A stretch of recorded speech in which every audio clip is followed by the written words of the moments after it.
want to take you back to when I was a kid, right? So I might seem very confident now, but that was definitely not the case when I was a kid.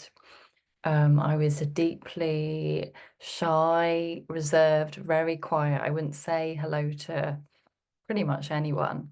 And if people would talk to me, I would just be silent. And as I got older, it was a real struggle to communicate with people. And I then found painting.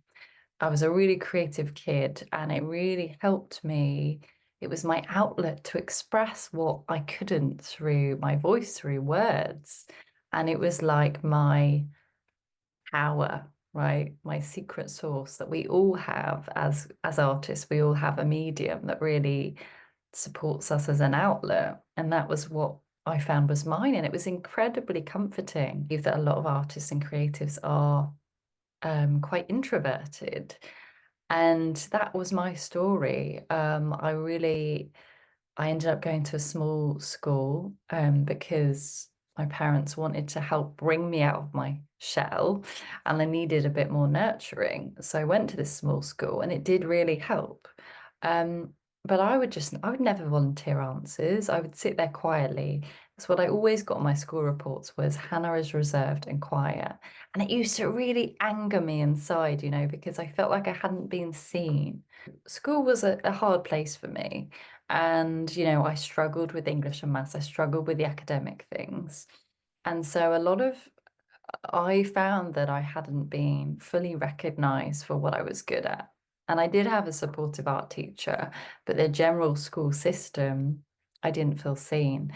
And so I spent a lot of my life really confused about what I wanted to do. And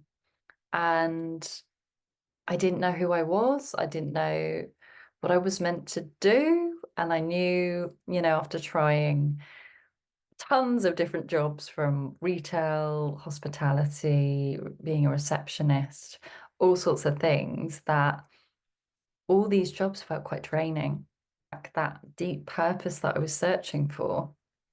And I eventually found that. If you're more introverted in this world, I want to celebrate you and say that is your gift of being an artist, a creative, because you can perceive the world and bring beauty through the darkness and often, uncomfortable aspects that we don't want to look at as humans. We transmute that, you transmute that into something beautiful.